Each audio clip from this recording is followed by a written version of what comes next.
Quote, research your own experience. Absorb what is useful, reject what is useless, and add what is essentially your own. Bruce Lee. Bruce Lee died at just 32 years old. 32. Think about that. Most people are still trying to figure out who they are at 32. Bruce Lee had already changed martial arts forever. He transformed Hollywood, inspired millions, created his own philosophy, built a body decades ahead of its time, and left behind ideas that still shape athletes, entrepreneurs, military operators, actors, and leaders more than 50 years later. How? He wasn't the strongest man alive. He certainly wasn't the biggest. He wasn't even the greatest fighter in history. So why are we still talking about him? Because Bruce Lee wasn't chasing fame. He wasn't chasing money, maybe a little bit. He wasn't even chasing victory. Bruce Lee was chasing something that was much rarer. He was chasing excellence. And today, we're going to find out what that actually means. So hello, my friends. I'm Chris Terrana, the creator of Exercise Excellence.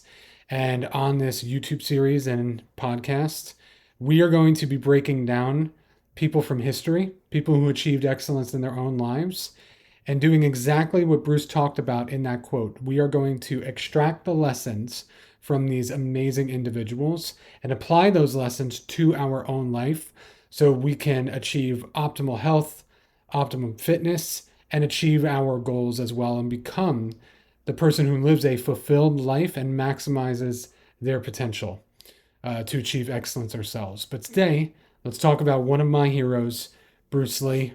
Back to the story. Oh, and by the way, since this is the first one and you're here for the first time, I write all of this. I'm big into biographies. I read a lot of biographies and watch them. And that is how I get the information about the people that we are going to be studying together, okay? So, back to Bruce. Bruce Lee was born in San Francisco, funny enough, in 1940. Most people think he was born in China. He wasn't. He was born in San Francisco. He's an American, right? But he did not grow up there. He grew up in Hong Kong during one of the most chaotic periods in modern history. There was war, occupation, economic hardship, crowded streets, and violence. Now, Bruce's father was an actor in the Cantonese opera, right? He was a performer. And because of that, Bruce, young Bruce, appeared in films before he was even old enough to remember them, right? So he was exposed to the arts and performing at a very young age, and it had an impact on him that blossomed many, many years later, right? Now, most people think that Bruce's story begins with Kung Fu. It doesn't. It actually begins with curiosity, okay? Even as a child, Bruce hated accepting things simply because someone told him they were true. He questioned, he experimented, he observed. That trait would define the rest of his life. As a teenager, Bruce wasn't a disciplined martial artist. He was getting into street fights regularly, not tournaments, not sanctioned events or demonstration. I'm talking real fights, random fist on fist action. So obviously his parents were concerned. At Hong Kong at that time, there was a lot of street gangs and fighting taking place on the roofs in Hong Kong. And if kids wound up in a bad crowd, obviously that puts them on a bad path. They wound up having a bad life. So his parents became increasingly concerned. They realized something. Bruce didn't just need fighting skills to be able to defend himself. Bruce needed direction. He needed something to focus on, right? Because he had all this energy as a youngster. So they introduced him to a Wing Chun instructor named Ip Man. Okay? That decision changed history. Now, Bruce quickly became obsessed. Not interested, obsessed. All right? There's a difference. We know, like with us in our own lives, if we're just interested in something, we'll visit it occasionally. We'll dabble in it. But obsession, that's different. You can't pry someone away from something that they are obsessed with. They think about it as they're going to bed at night. They think about it when they're daydreaming. That was Bruce. He was obsessed. right? With Wing Chun, with Kung Fu. Interested people, they only practice when they feel like it. Obsessed people practice because they can't imagine not practicing. Bruce practiced footwork, punches, centerline theory, timing, distance, over and over and over again. But something fascinating happened, though. Even while becoming one of Wing Chun's best students, Bruce never stopped asking questions. Why this technique? Why not another? Could it be improved? Could it be simpler? That habit, questioning everything, would eventually make him one of the most influential martial artists and thinkers who ever lived, right? So I'm going to read that quote again, which is the inspiration of this entire series. Quote, absorb what is useful, reject what is useless, add what is specifically your own, from Bruce Lee himself. Bruce Lee did not invent that philosophy overnight. He earned it, and he did it through questioning. Question by question, training session by training session, failure by failure. Okay? So now, let's fast forward a little bit into Bruce's story. At 18 years old, Bruce left Hong Kong. Now, there were practical reasons, of course. He was an American citizen by birth. Great. But his parents were also increasingly concerned about his fighting. Because even though he was given direction with Kung Fu, it's not like he stopped fighting. It's not like he backed down from a challenge. If somebody, threatened to beat him up or did anything, Bruce would not step away from a challenge. No, he'd be like, yeah, put up or shut up. Come on, F around and find out type of thing. So obviously his parents were still concerned because he was still fighting. And Hong Kong was getting even more dangerous. It became an even more dangerous place to live, especially for a young man who was incapable of backing down from challenges. So Bruce went to America. Now, I want you to think about that for a moment. The man we remember today as Bruce Lee, the iconic movie star, arrived in the United States with very little money and no idea that the world would someday know his name.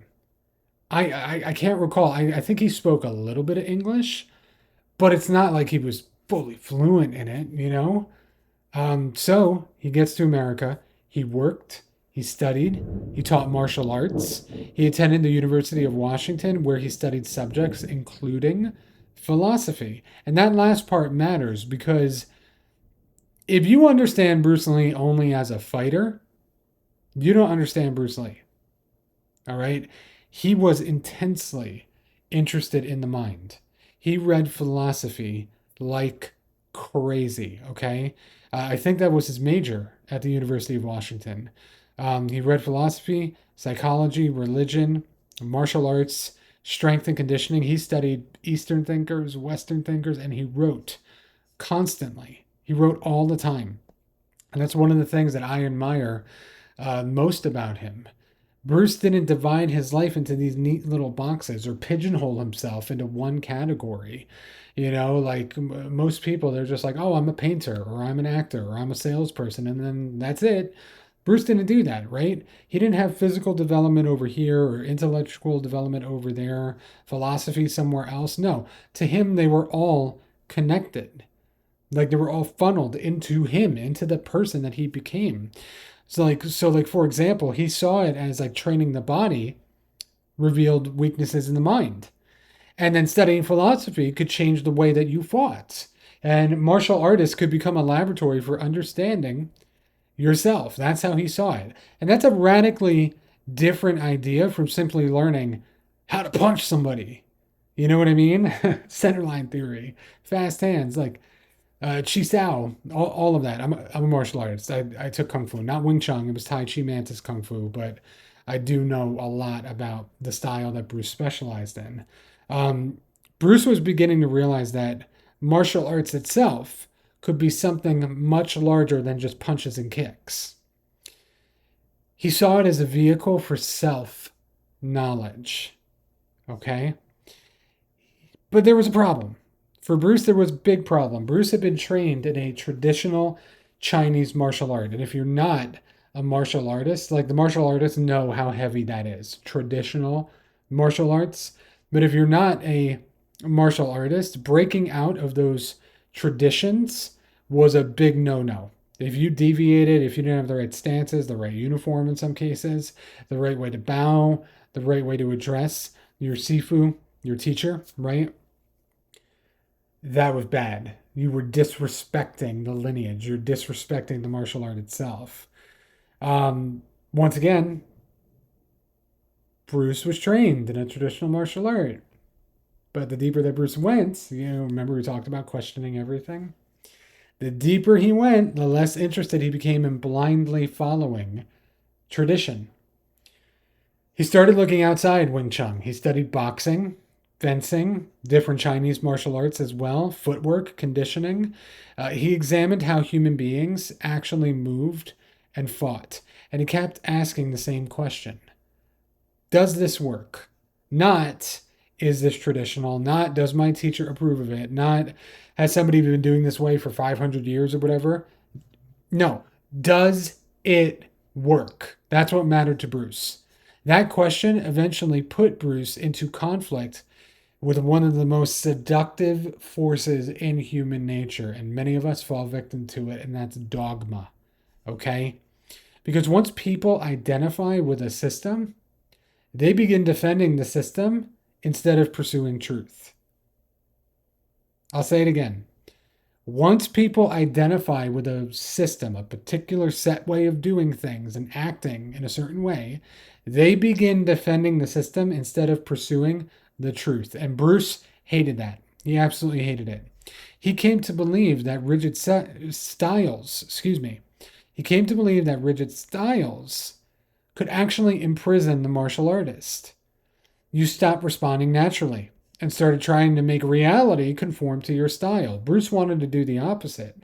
He wanted freedom. He wanted adaptability, efficiency, simplicity. He famously expressed the idea this way, as we said earlier in the quote: absorb what is useful. Take what works, discard what doesn't, and then make the result your own.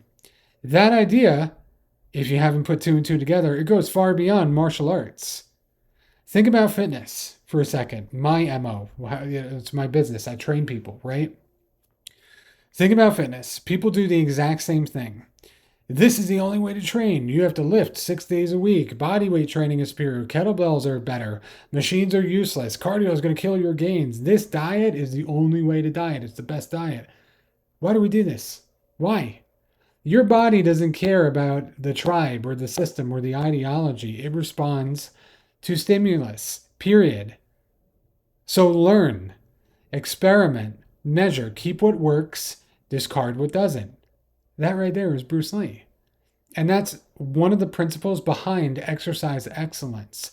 We are not here to worship systems. We're here to pursue results, period. Now, Bruce himself, in his questioning, in his search, in asking, does it work, started to absorb what did work and reject what didn't. And he developed his own approach.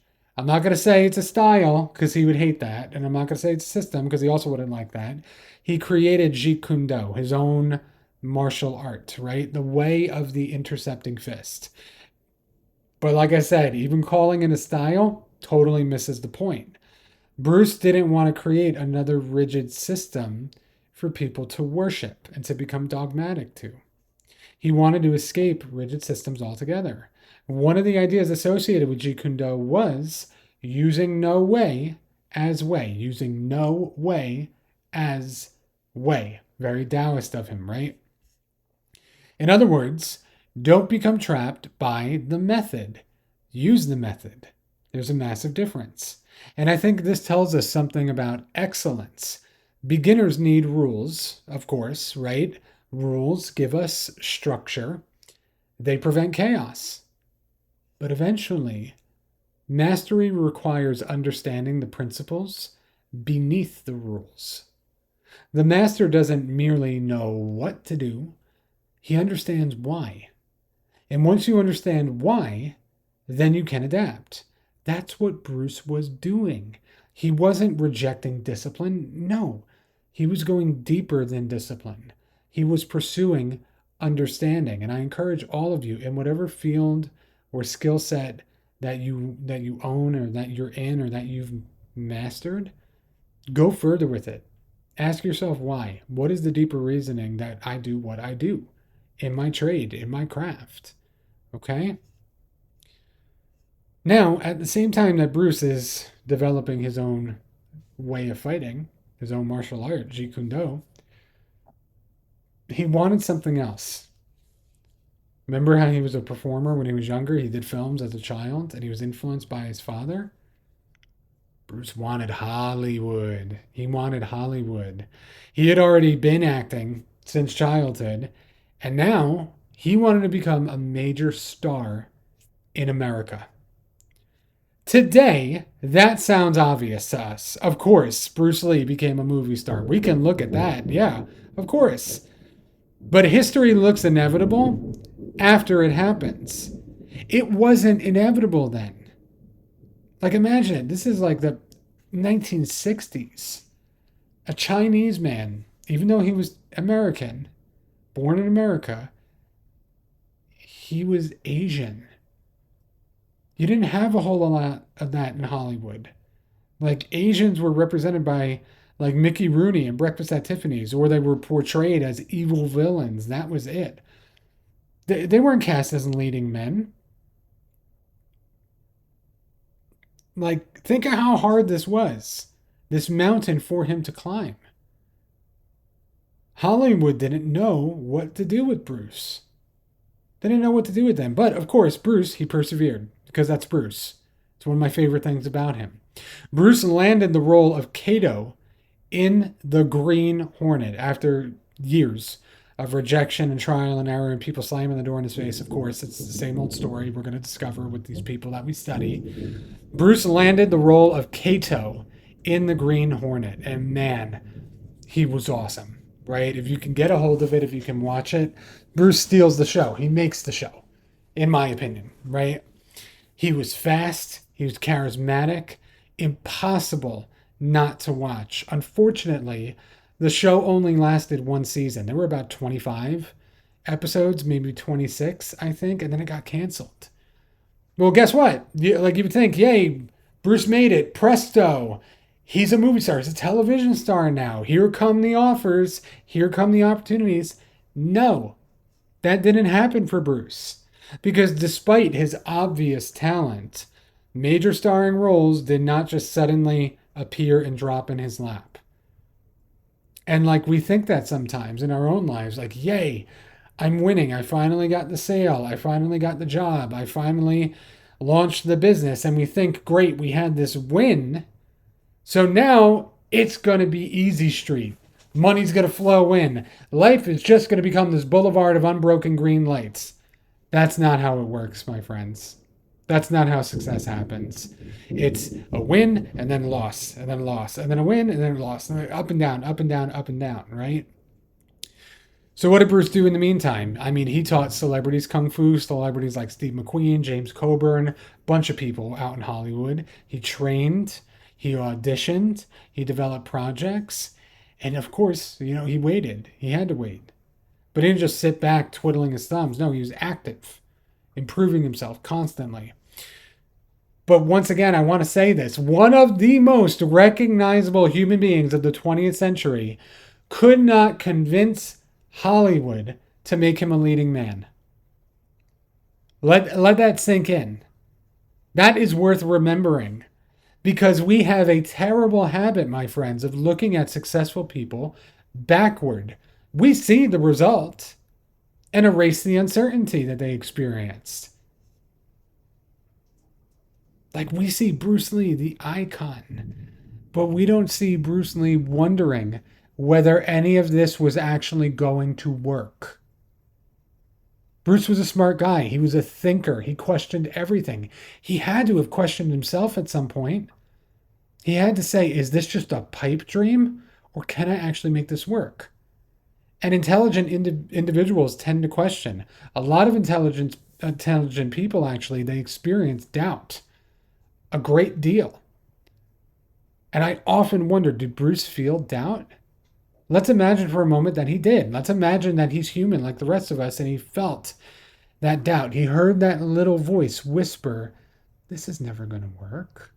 You're never going to get your goal. You're never going to climb that mountain. You should quit. You should give up. Just be a kung fu guy. Just teach martial arts. Teach martial arts and maybe get another job on the side. Just like, stop it. Nobody's going to cast you, a Chinese man, an Asian man, as a leading man in Hollywood. He had to experience that at some time. But if he did not let the doubt dictate his life. He doubted the doubt and believed in himself anyway and kept going toward his goals. My friends, that is perseverance in a nutshell. Not continuing when you know you're going to win, continuing when you don't know. That's a major component of greatness, of achieving excellence, of achieving our goals. Continuing on, pursuing your goals when you don't know if it's even going to happen or not. When the evidence hasn't arrived, when nobody is applauding, when the world hasn't caught up to what you can see and what you feel and believe and know to be true in your heart. Bruce kept going, and eventually, when Hollywood wouldn't open doors and wouldn't give him what he wanted, wouldn't give him the opportunities, he said, okay, screw this. And he went somewhere that would. So he goes back to Hong Kong. But before that happened, we need to talk about something else, all right? Bruce would face something potentially even more devastating than rejection.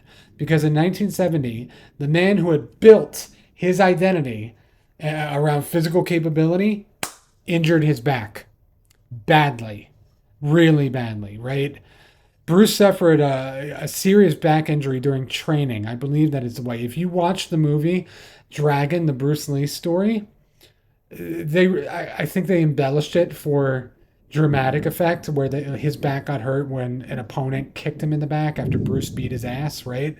And then the kick to the spine is what put him in the hospital.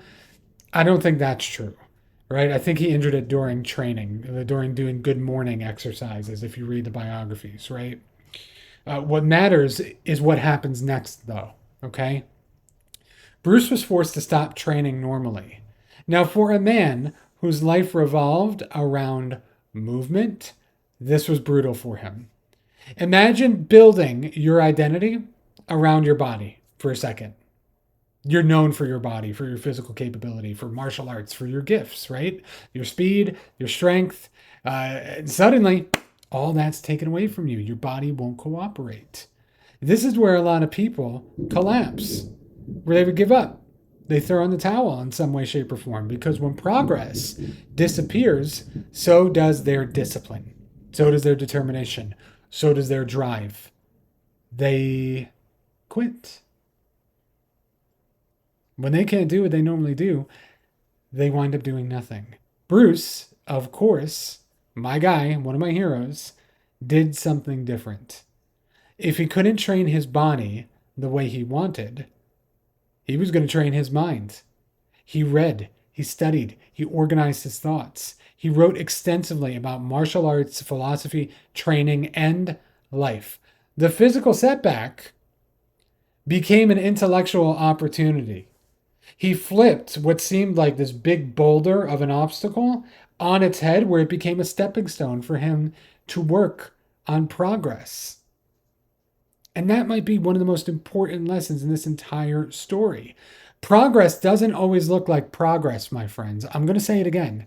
Progress doesn't always look like progress. Sometimes progress is adding weight to the bar. You know, it's losing 20 pounds. It's building the company. Sometimes it's winning where it's obvious, right? But sometimes progress is being forced to stop, to reconsider, to study, to rebuild, to recalibrate, to become something you never would have become if everything had gone according to plan. That's perspective. You don't always have control what happens to you, but you have enormous influence over what you do with it. You always have that power.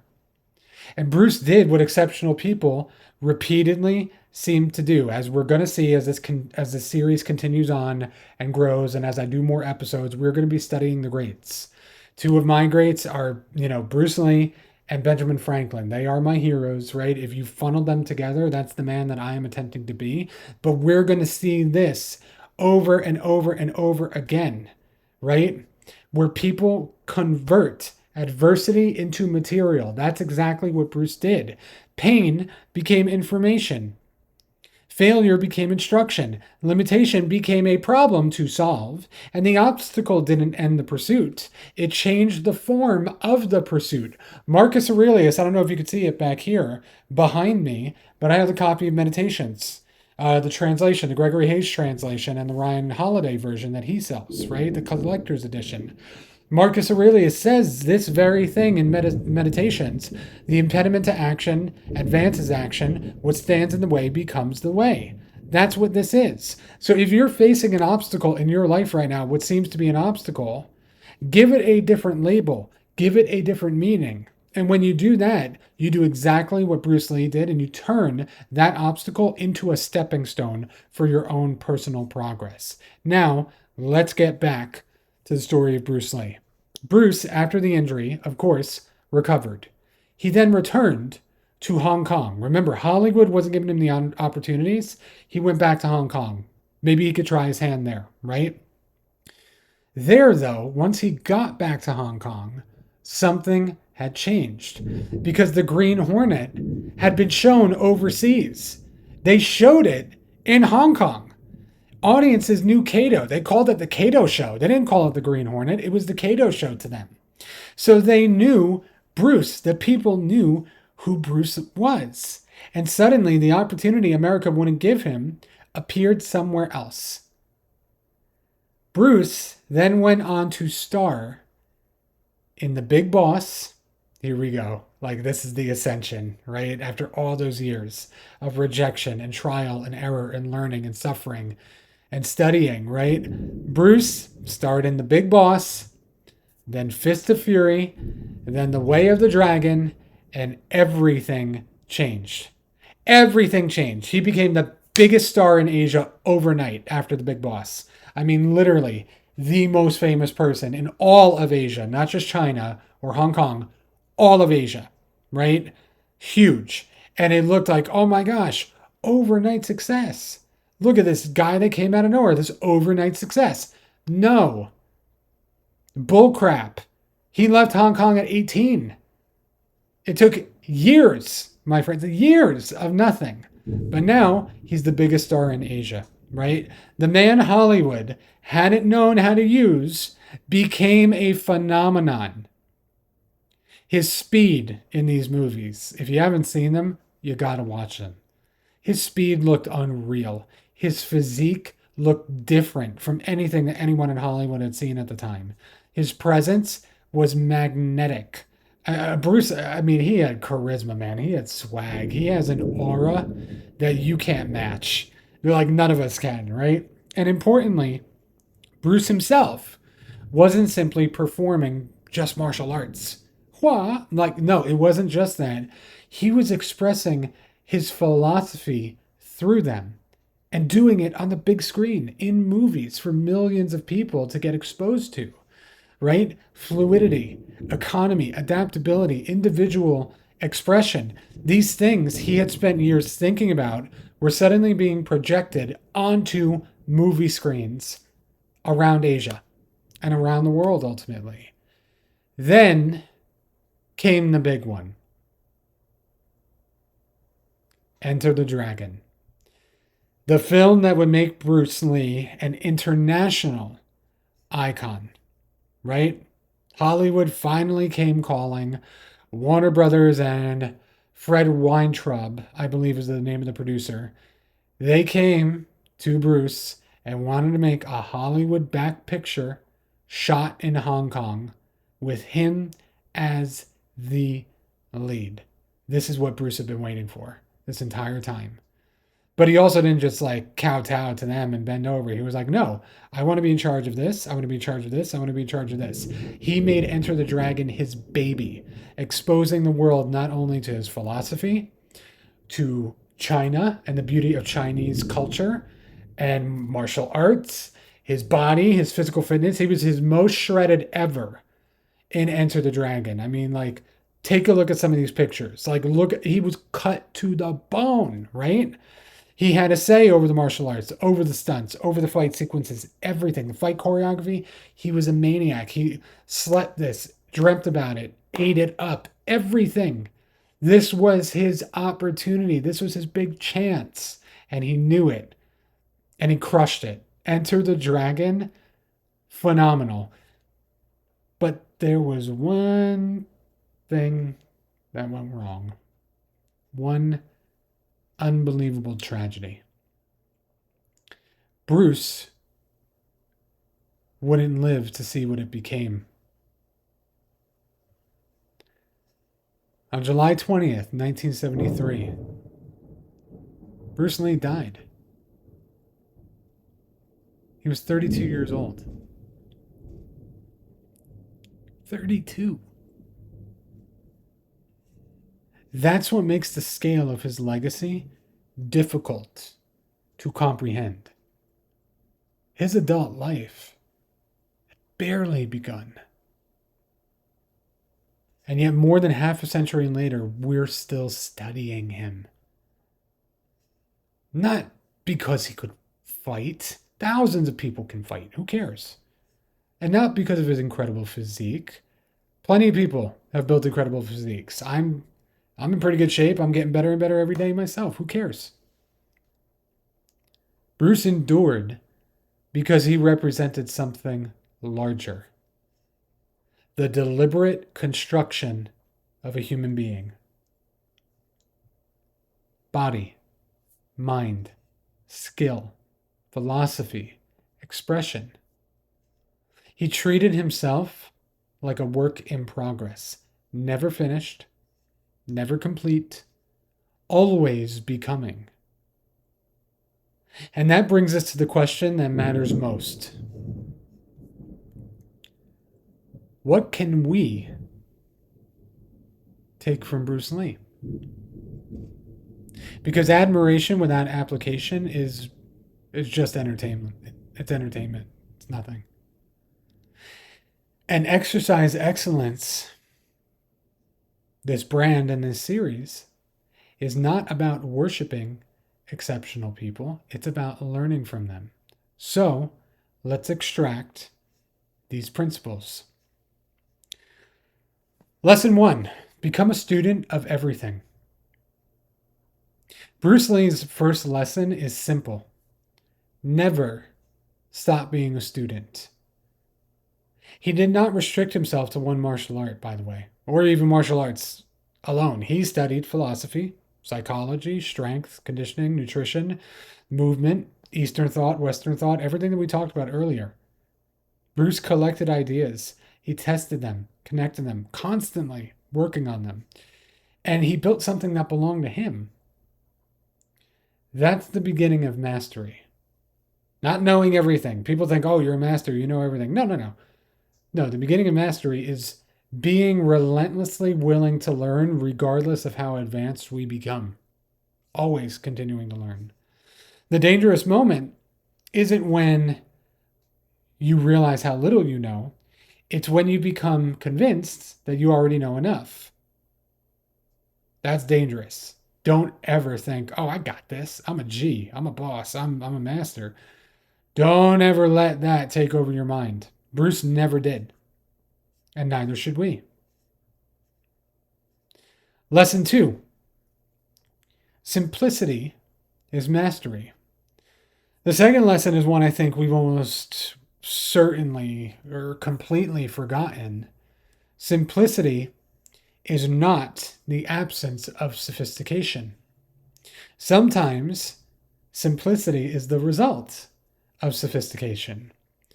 Bruce spent years of his life learning techniques, right? And what did he increasingly move toward after learning everything? He moved toward simplicity, directness, efficiency, right? Like that's the essence of Jeet Kune Do. One of the ideas most associated with his own philosophy is hack away at the unessential. I like saying cut the fat, literally and figuratively, right? If I'm working with my clients, we cut the fat. Like you're thinking too complex. Stop it. Cut the fat, right? If I'm writing something, like I write these scripts right here that I'm reading to you, cut the fat as much as possible. Now I tend to improv a lot in these because I get new thoughts, so sorry, bear with me. But hack away at the unessential. I want you to think about that. Most of us assume improvement means adding something. Another exercise, add another supplement, another productivity system, another morning routine, diet strategy, app, book, technique, more and more and more. Addition, addition, addition. No, mastery often moves in the opposite direction.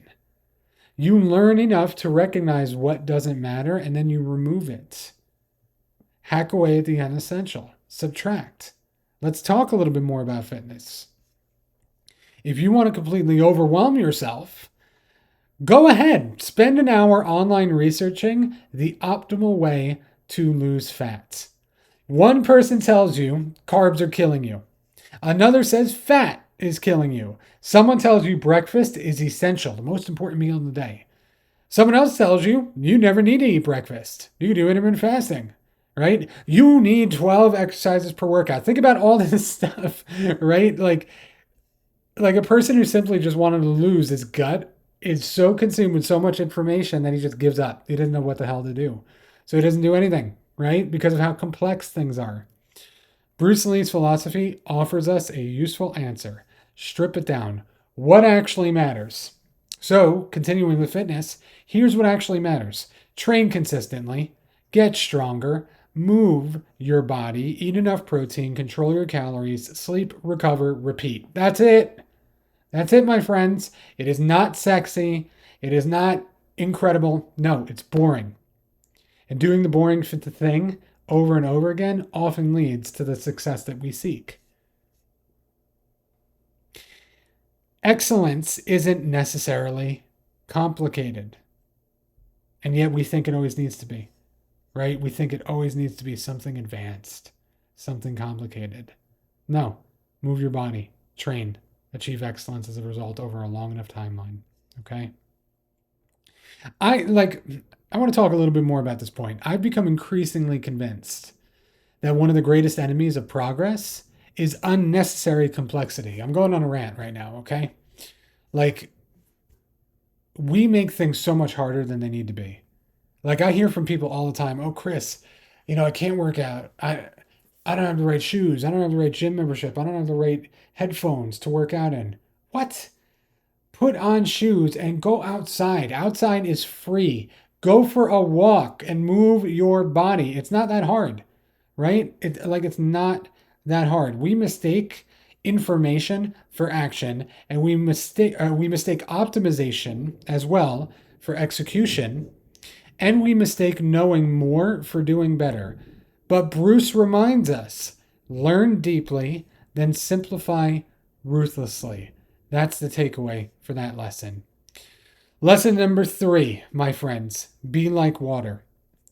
If Bruce Lee has one philosophical idea that transcended martial arts, it's probably this one. Be like water. It's become so famous that it's easy to turn it into a cliche, right? But actually think about what he meant. Go and watch that interview, that black and white interview that Bruce did, where he talks about this. Water has no fixed shape. Put it into a cup, it becomes the cup. Put it into a bottle, it becomes the bottle. Water adapts to whatever contains it. But adaptability does not mean weakness. As Bruce said, water can flow or it can crash, right? It can flow around an obstacle. It can also wear through stone. A drop of water on stone repeatedly over a long enough time creates the Grand Canyon. Think of that power. Bruce's point was that rigidity makes you fragile. Adaptability makes you resilient. That right there is the Tao Te Ching. I forget which verse it is from the Tao. It's been a minute since I've read the Tao.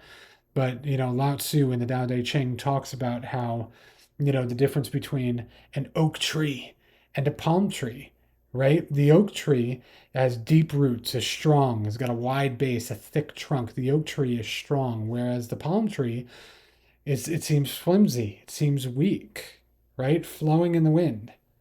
We have the strong oak tree and then the palm tree. But yet, when a storm comes, a hurricane or a typhoon arrives, the oak tree, that strong oak tree, that rigid oak tree, is uprooted, and the palm tree is still just flowing in the wind. That's what Bruce is saying. Adaptability makes you resilient. And this applies everywhere. If you have a training plan and then you get injured, what now? You have a business plan, then the market changes. What now? What are you going to do?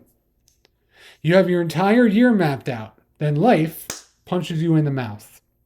What now? Most people become emotionally attached to how things were supposed to happen. And then when reality refuses to cooperate, they break. The adaptable person, however, asks a different question. Given reality as it exists right now, what is my next best move? That's powerful. That's powerful because it shifts you from frustration to action. You can't train your legs? No problem. Train your upper body. You can't lift? No problem. Walk. You can't run? Cycle. Can't spend 2 hours in the gym? Train for 30 minutes. Your business model stops working? Change the model. Your original plan fails? Make another plan. The objective remains, but the method changes.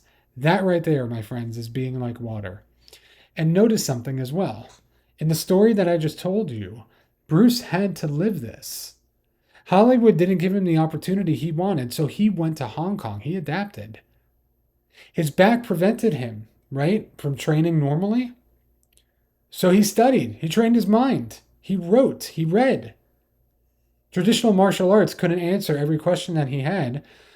So he created his own. He created his own martial art. He looked elsewhere and he created his own. Bruce adapted constantly. That's why this wasn't merely something he said. He wasn't just a theorist. He was a practitioner of what he preached. That's an important distinction. A philosophy only becomes valuable when it survives contact with reality. Lesson 4. Build yourself deliberately. This fourth lesson might be my favorite, okay? Bruce Lee treated himself as something that could be built. Not just his body, himself. He worked on his strength, his speed, his endurance, his flexibility, his martial skill, his acting, his communication, his philosophy, his knowledge, his mind. That's an extraordinary way to think about a human life. Most people think identity is something you discover. Bruce's life, though, suggests something different. Identity can also be something you construct, something you build. You don't have to accept every limitation you've inherited.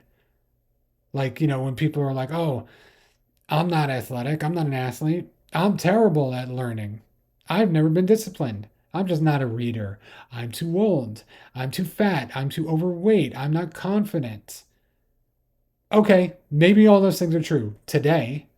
But why does today get to dictate 10 years from now? Why does that label that you place on yourself have to become your identity forever? Because think about it. A weak body can become strong.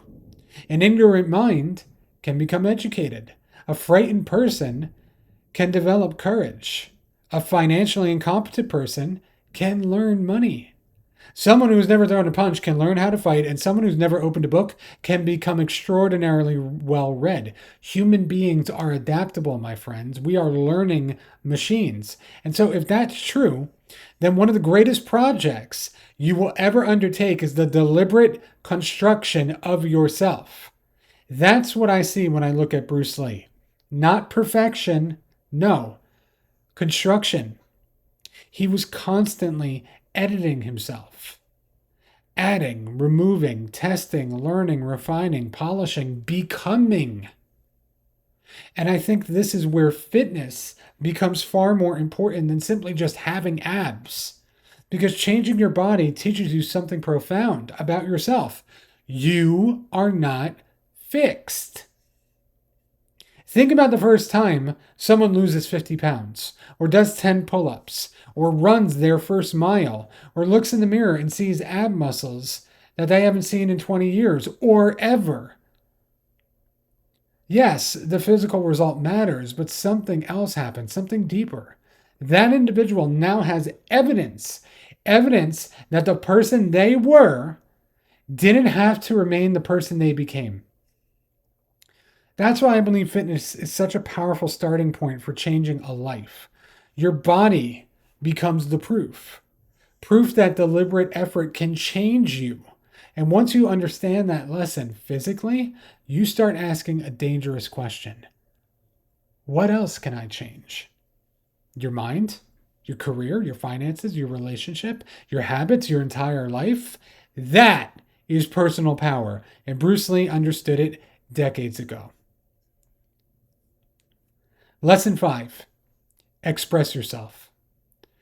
Bruce's fifth lesson is more subtle. And I think one of the reasons people are still fascinated by him, myself included, Bruce wasn't trying to become Ip Man. He learned from Ip Man. He didn't try to become him, though. He wasn't trying to become a Western boxer because he had a big fascination and love of Muhammad Ali. He wasn't trying to become Ali. He learned from boxing, and he learned from Ali. He wasn't trying to become a fencer. He studied fencing. He took ideas from everywhere, but eventually they had to pass through him. They had to pass through Bruce Lee. That's why his philosophy emphasized honest self-expression. Learn from everyone. Copy no one forever. That's a difficult thing to do today, right? That's difficult today. Because we're surrounded by people telling us what success is supposed to look like. This is the body you're supposed to have. This is the car you're supposed to drive. This is how an entrepreneur lives today, right? This is how a 40-year-old behaves. This is what your career should look like. This is the acceptable path. This is what society dictates, right? We're shown how things should be. But if you're not careful, you can spend your entire life becoming a very impressive version of somebody else.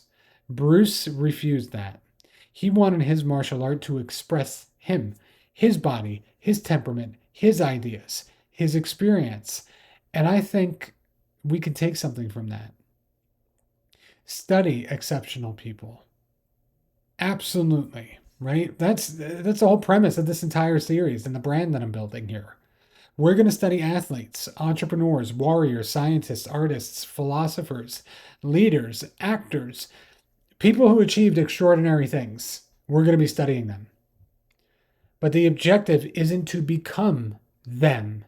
It isn't to become Bruce Lee or Arnold Schwarzenegger or Steve Jobs or Theodore Roosevelt or anyone else that we study. And Bruce would probably yell at you if you were trying to become a copy of that person. The objective is always to collect the best principles we can find, test them against reality, and use them to become a stronger possible version of ourselves. That's the difference between imitation and education. Imitation says, become them.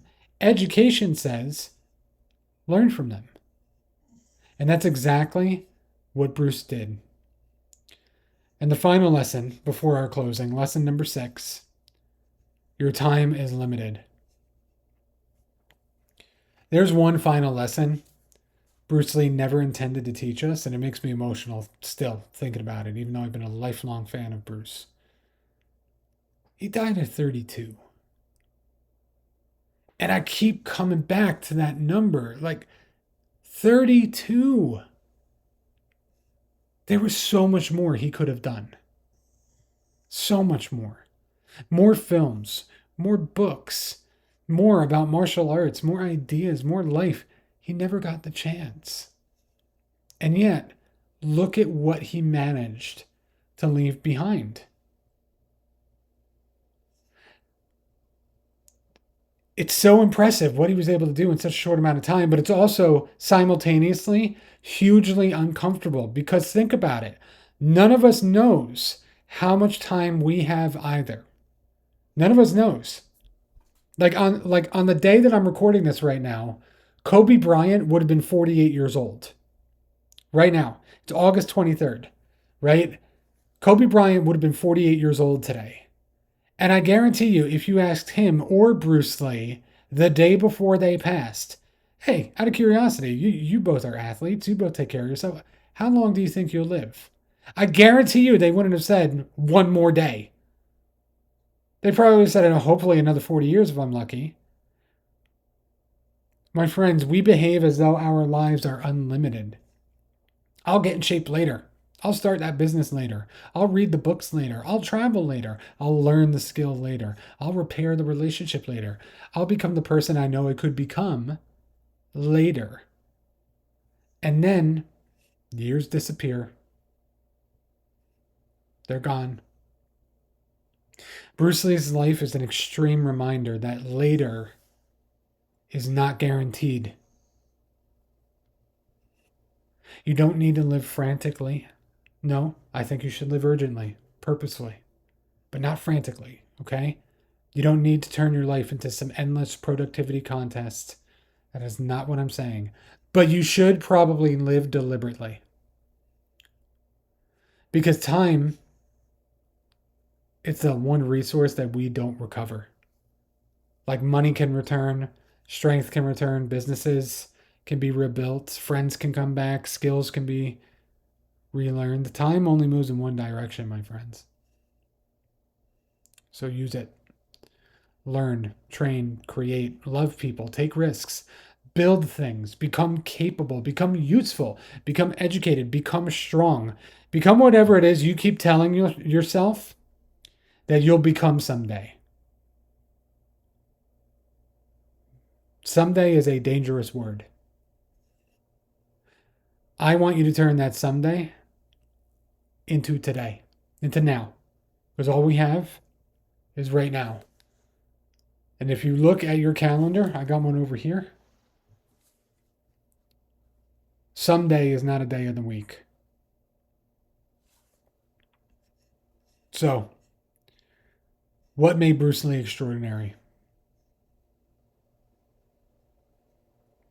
Wasn't the genetics, the speed, the charisma, martial arts ability? Of course, those things mattered. But I think his deeper advantage was his relationship with growth.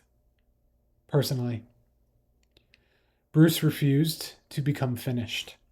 He remained a student.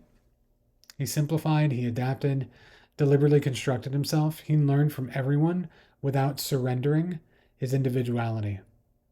And he understood, whether he knew how little time he personally had or not, that life was meant to be used. I'm going to read the principles again really quickly. Remain a student. Hack away at the unessential. Be like water. Build yourself deliberately. Learn from everyone. Become yourself. Use your time. None of those principles require you to learn martial arts or know martial arts. You can apply them tomorrow morning. In fact, I suggest that you apply them right now. Right now. So, in closing, my friends, if you're out of shape, if you're not the person that you want to be, don't spend the next 6 months, researching the perfect program or plotting meticulously where the plan's got to be perfect. No. Take action. And if whatever you plan doesn't work, adapt, like Bruce.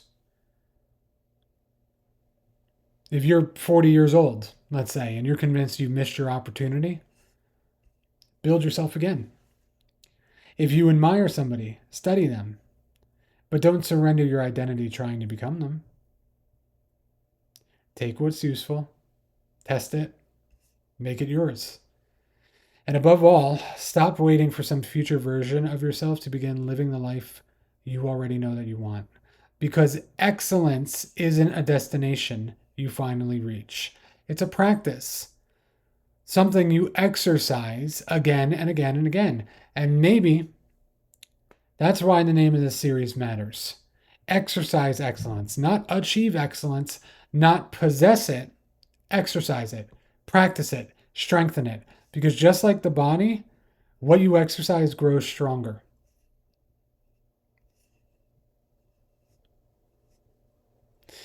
Bruce Lee once became famous for telling the world to be like water. But when I look at his life, I see something even larger. I see a man who refused to accept that he was finished becoming. 32 years. That's all he had. And somehow it wasn't enough. Somehow it was enough to leave fingerprints on the world. So here's a question that I want to leave you with. If you treated yourself as deliberately as Bruce Lee treated himself, who could you become? Don't answer it. Don't tell me. Don't DM me and tell me the answer. I want you to build it. Build it. If this episode brought you value, like, share, subscribe, leave a review. I'm Chris Terrana. This is Exercise Excellence, and I'll see you in the next one.